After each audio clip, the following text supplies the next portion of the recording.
Reliance smart মদনমোহনের অনেক আগে আগে এসেছি আমরা, আসি প্রায়, অনেক আগে এসেছি কিন্তু রেগুলার না। রেগুলার আসি অনেক দূর হয়ে যায় তো।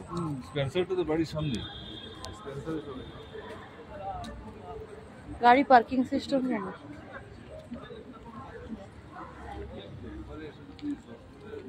বেশি ভালো লাগে যে ওপেন থাকে, এখানে বসার জায়গা আছে, তাই না? ও হুইল চেয়ারও আছে যদি কেউ যেতে চায়। আমার এই মিনি ব্লগটিতে অনেকদিন পর সবাইকে ওয়েলকাম। কেমন আছেন সবাই? দেখছেন যেরকম আমরা যাচ্ছি রিলায়েন্স স্মার্টের ভেতরে ঢুকলাম। এখানে ভেতরে ক্যামেরা ভিডিও রেকর্ডিং অ্যালাউ ছিল না, ক্যামেরা অ্যালাউড ছিল, ভিডিও রেকর্ডিং নয়। তাই আমি এটা স্টপ করে দিয়েছি এত দূর এসে। ওখানে অনেক কিছু কেনাকাটা করলাম। এই যে দেখছেন এত জিনিস। হারুল বারণ করছে রেকর্ডিং করতে, কি করছি আমি। অ্যাকচুয়ালি এগুলো সব দেখাচ্ছি যে জিনিসগুলো ওরা তিন ভাই কি সুন্দর মিলে সব সাজিয়ে রাখছে। তার টেবিলটা কোথায় গেল? ফোল্ডিং টেবিলটা নিয়ে গেছিস ভেতরে?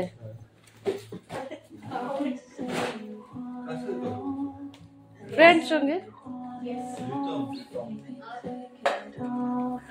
আর চকোপাই গুলো ছিল অনেক বড় বড়। ছাতুয়া টাতুয়া সব বেরোচ্ছে এখানে না? Saucepan, fry pan.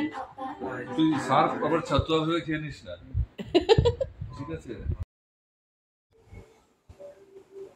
এত জিনিসের মধ্যে আরেকটা জিনিস কিনলাম, ওটা হচ্ছে মসকিটো নেট, মশারি, এরকম গোল ফোল্ডিং। এটা তো এটা অ্যামাজন থেকে কেনা, প্রাইস পড়লো 999, আরও বেশি দামেরও ছিল।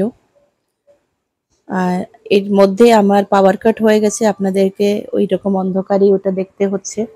ডিজি চলা পর্যন্ত একটু সময় অন্ধকারেই থাকবে, তার মধ্যে আপনারা যা দেখতে পাচ্ছেন আশা করি ক্লিয়ারলি বুঝতে পারছেন। দেখছেন তো এই যে ইগলু মতো ডিজাইনটা, অনেকরাই জানে হয়তো সিস্টেমটা, কিন্তু আমরা শুধু দেখে থাকি, হাতে ইউজ না করা পর্যন্ত বোঝা যায় না কিরকম। আর আমি কিনে নেওয়ার পরেও জানলাম যে বেশ ভালো এটা।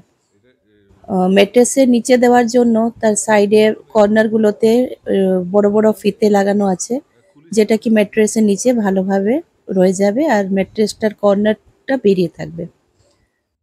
ওকে, ম্যাট্রেসের নিচে যাবে।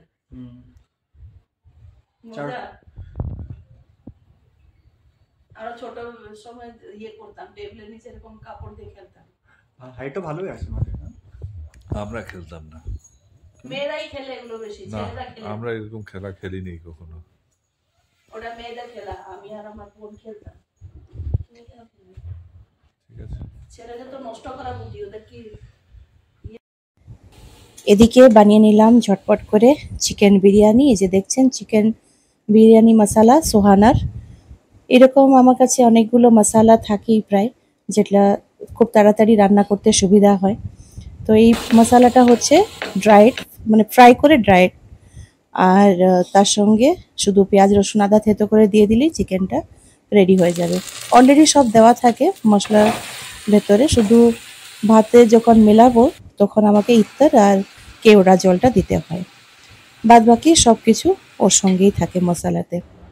এদিকে আমার রাইসটাও হয়ে গেছে পুরো রেডি, এখন রেডি টু ইট। আচ্ছা, এটা দিতে দিতে আপনাদের সঙ্গে তাহলে এখন গল্প করি যে এত জিনিস কিনলাম কেন। আমার ব্লগের মাধ্যমে তো সবাই জানেন আমার ভাসুরের ছেলে আমাদের সঙ্গেই থাকতো, আমার বাড়ি থেকে যাওয়া আসা করতো পড়তে।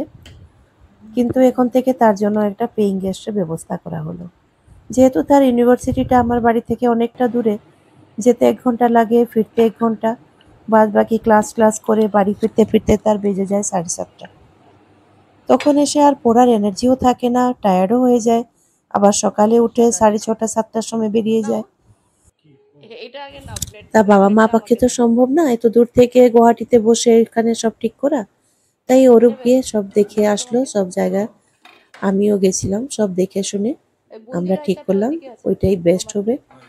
আর তার ইউনিভার্সিটি থেকে মাত্র 15 মিনিটস। এরকম অঙ্কুরদা কোথায় যাচ্ছ? যাচ্ছি আজকে পিজিতে। পিজি কোথায় আছে? পিজিটা চিনাপাড়।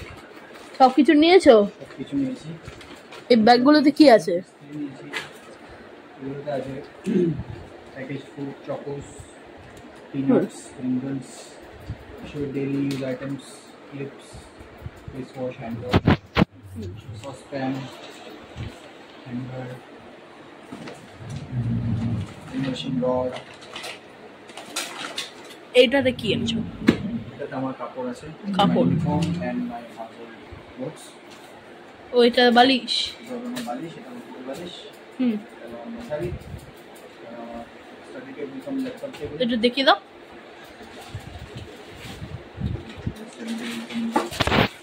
ল্যাপটপ টেবিল, হুম, এগুলো আমি জমা করবো পড়ার বই আর ল্যাপটপ।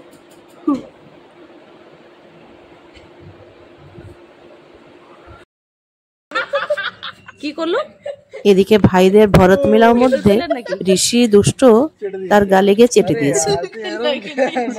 ব্লগের মাধ্যমে এই সুন্দর মুহূর্তগুলোকে ধরে রাখাই আমার উদ্দেশ্য। যখন এই বাচ্চাগুলো অনেক বয়স হয়ে যাবে, বড় হয়ে যাবে, তখন একদিন ইউটিউব মাধ্যমে এইসব জিনিসগুলো দেখতে পারবে। সরো সরো সরো। তারপরে আমরা গিয়ে অঙ্কুরকে তার রুমে রেখে আসলাম, সব গুছিয়ে টুছিয়ে দিয়ে। একটা বাড়ির মধ্যে আছে একটা রুম, তিনটে রুম, যে একটা রুমে 4টা করে অ্যাকোমোডেশন আছে। কিন্তু লাকিলি অঙ্কুরের যেটা পেয়েছে ওটাতে 3 জনের অ্যাকোমোডেশন, খুব স্পেসিয়াস রুমটি। ইন্ডিয়ান ও ওয়েস্টার্ন দুটো টয়লেট আছে, কিচেন আছে, কিচেনে আবার গ্যাস সিলিন্ডার ওরাই প্রোভাইড করেছে ওনার। ফেরার পথে ঢুকলাম আমার বাড়ির সামনে পার্লারে। এদিকে ছেলে দুজনকে ডেকে নিলাম ওখানে। পরীক্ষার মধ্যে তো ওদের চুল কাটানো হয়নি, বেশ বড় বড়ও হয়ে গেছিল। আমি লাগাতার কত বছর হবে, লাস্ট 9 ইয়ার্স মতো হবে আমি স্ট্রেটনিং, স্মুথনিং, ক্যারাটিন, কালার সব কিছু একটা পরে একটা করতে করতে আস্তে আস্তে চুলটা খুব রাফ হয়ে যাচ্ছিল, যার জন্য এটা একটা ট্রিটমেন্ট নিলাম, যেটা বোটক্স ট্রিটমেন্ট হলো।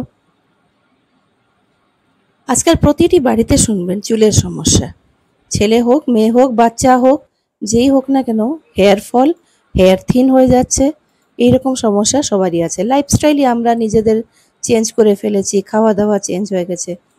তো কি করা যায়, আর তো কোনো উপায় নেই। তাই চুলের একটু একটু স্টাইল চেঞ্জ করলেই যদি লুকটা সুন্দর লাগে, তাহলে তো আর কথাই নয়।